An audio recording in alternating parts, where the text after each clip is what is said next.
Hi friends, ಮಸ್ತ್ ಕನ್ನಡ ಚಾನಲ್ಗೆ ಮತ್ತೊಮ್ಮೆ ಸ್ವಾಗತ. ಈ ವಿಡಿಯೋವನ್ನು ನೋಡುವ ಮೊದಲು ಲೈಕನ್ನು ಒತ್ತಿ ಜೈ ಶ್ರೀರಾಮ್ ಎಂದು ಕಮೆಂಟ್ ಮಾಡಿ. ಜೂನ್ 14 ಶನಿವಾರ.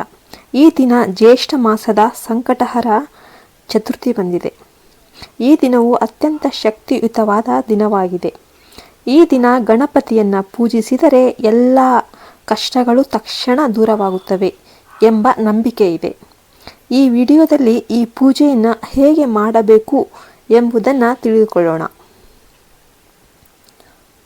ಮೊದಲು ಈ ವಿಡಿಯೋಗೆ ಲೈಕ್ ಮಾಡಿ, ನಮ್ಮ ಚಾನಲ್ನ ಸಬ್ಸ್ಕ್ರೈಬ್ ಮಾಡಿ. ಮೊದಲನೇದಾಗಿ ಮನೆ ಸಿದ್ಧತೆ ಯಾವ ರೀತಿ ಇರಬೇಕು? ಶನಿವಾರದಂದು ಮನೆಯಲ್ಲಿ ಗಣೇಶನನ್ನು ಪೂಜಿಸಿದರೆ ಧನಲಾಭ, ಇಷ್ಟಾರ್ಥಗಳು ನಿಶ್ಚಿತವಾಗಿಯೂ ನೆರವೇರುತ್ತವೆ. ಬೆಳಿಗ್ಗೆ ಎದ್ದ ಕೂಡಲೇ ಮನೆಯನ್ನು ಸ್ವಚ್ಛಗೊಳಿಸಿ ಬಾಗಿಲಿಗೆ ರಂಗೋಲಿ ಹಾಕಿ ಸ್ನಾನ ಮಾಡಿ ಪೂಜೆಗೆ ಸಿದ್ಧರಾಗಿ.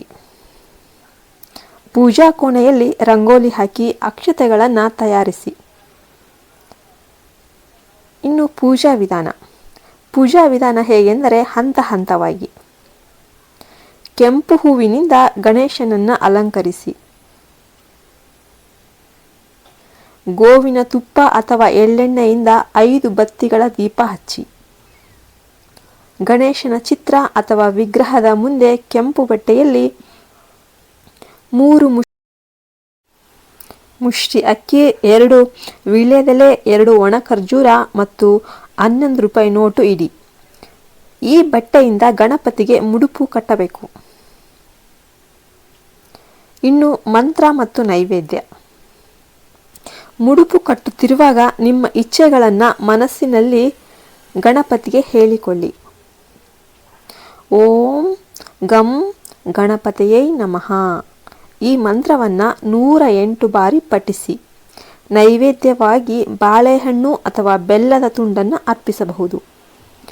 ಆರತಿಯನ್ನು ನೀಡಿ 5 ಪ್ರದಕ್ಷಿಣೆ ಮಾಡಿ ತಲೆಯ ಮೇಲೆ ಅಕ್ಷತೆ ಹಾಕಿ ಪೂಜೆ ಪೂರ್ಣಗೊಳಿಸಿ. ನಿಮಗೆ ಅವತ್ತು ಪೂಜೆಗೆ ಎಕ್ಕೆದ ಹೂ ಸಿಕ್ಕರೆ ಅದು ತುಂಬ ಒಳ್ಳೆಯದು. ಅದನ್ನು ಗಣೇಶನಿಗೆ ಅರ್ಪಿಸಿ. ಇನ್ನು ಸಂಜೆಯ ಆಚರಣೆ ಹೇಗೆ ಎಂದರೆ, ಸಂಜೆ ಮತ್ತೆ ಸ್ನಾನ ಮಾಡಿ, ದೀಪ ಹಚ್ಚಿ, ಬೆಳಿಗ್ಗೆ ಕಟ್ಟಿದ ಮುಡುಪಿಗೆ ನಮಸ್ಕಾರ ಮಾಡಿ, ಅದರಲ್ಲಿರುವ ಅಕ್ಕಿಯಿಂದ ಪಾಯಸ ಮಾಡಿ ಅದನ್ನು ನೈವೇದ್ಯವಾಗಿ ಭಗವಂತನಿಗೆ ಅರ್ಪಿಸಿ. 21 ದರ್ಬೆಗಳ 100 ಎತ್ತಿ ಗಣಪತಿನಿಗೆ ಅರ್ಪಿಸಿ. ನಿಮ್ಮ ಇಚ್ಛೆಗಳನ್ನು ಹೇಳಿಕೊಳ್ಳಿ. ಇದರಿಂದ ಗಂಡನಿಗೆ ಧನಲಾಭ, ವಿಶೇಷ ಆಚರಣೆ ಮಾಡಬಹುದು. 21 ಏಲಕ್ಕಿಗಳನ್ನು ದಾರದಲ್ಲಿ ಏಲಕ್ಕಿ ಮಾಲೆಯಾಗಿ ಗಣಪತಿಗೆ ಅರ್ಪಿಸಿ. ಪೂಜೆಯ ನಂತರ ಆ ಮಾಲೆಯನ್ನು ನಿಮ್ಮ ಪರ್ಸ್ ಅಥವಾ ಬೀರುನಲ್ಲಿ ಇಡಿ. ಧನಲಾಭ ಮತ್ತು ಗಂಡನಿಗೆ ಭಾಗ್ಯ ಒದಗುತ್ತದೆ. ಪೂರ್ಣ ಪೂಜೆಗೆ ಸಾಧ್ಯವಿಲ್ಲದವರು ಏನು ಮಾಡಬೇಕು? ಪೂರ್ಣ ಪೂಜೆ ಸಾಧ್ಯ ಇಲ್ಲದವರು ಕನಿಷ್ಠ ದೀಪ ಹಚ್ಚಿ. ಓಂ ಗಂ ಗಣಪತಿಯೇ ನಮಃ ಈ ಮಂತ್ರವನ್ನು ಪಠಿಸಿ. ಒಂದು ಆಹಾರವೇ ಉಪವಾಸವಾಗಿ ಇರಿ. ರಾತ್ರಿ ಚಂದ್ರನನ್ನು ನೋಡಿ ಉಪವಾಸ ಮುಕ್ತಗೊಳಿಸಿ. ಈರುಳ್ಳಿ, ಬೆಳ್ಳುಳ್ಳಿ ಆ ದಿನ ಸೇವಿಸಬಾರದು. ಮಧ್ಯಾಹ್ನ ನಿದ್ದೆ ಮಾಡಬಾರದು. ಇನ್ನು ದೇವಾಲಯದಲ್ಲಿ ಆಚರಣೆ ಹೇಗೆ ಅಂತಂದರೆ, ಅದು ತಕ್ಷಣ ಫಲ ಕೊಡುತ್ತೆ. ಗಣಪತಿ ದೇವಾಲಯದಲ್ಲಿ 11 ಪ್ರದಕ್ಷಿಣೆ ಮಾಡಿ, ಎಣ್ಣೆಯ ದೀಪ ಹಚ್ಚಿ, ಸಾಲ ಸಮಸ್ಯೆಗಳು ದೂರ ಆಗ್ತವೆ. ದರ್ಬೆ ಮಾಲೆ ಅರ್ಪಿಸಿ, ಹಣದ ಕೊರತೆ ಇಲ್ಲವಾಗುತ್ತೆ. ಬಾಳೆಹಣ್ಣು ಅರ್ಪಿಸಿ, ಕುಟುಂಬ ಸಮಾಧಾನ ಸಿಗುತ್ತೆ.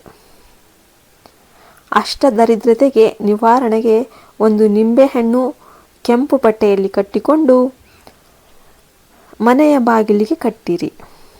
ವಿಶೇಷ ಪರಿಹಾರಗಳು ಇನ್ನು ಏನೆಂದರೆ, ವಿವಾಹಿತ ಮಹಿಳೆಯರು ಕಂಕಣ, ಬೊಟ್ಟು ಹಾಕಬೇಕು. ದೀರ್ಘ ಸುಮಂಗಲ್ಯ ಪ್ರಾಪ್ತಿಯಾಗುತ್ತೆ. ಶನಿದೋಷ ಇರುವವರು ಶಮಿ ಮರದ ಪ್ರದಕ್ಷಿಣೆ ಮಾಡಬೇಕು. ದೋಷ ನಿವಾರಣೆಯಾಗಿ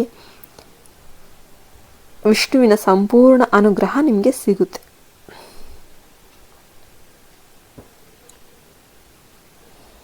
ಇನ್ನು ಕನ್ಯಾಮಣಿಗಳು ವಿವಾಹದ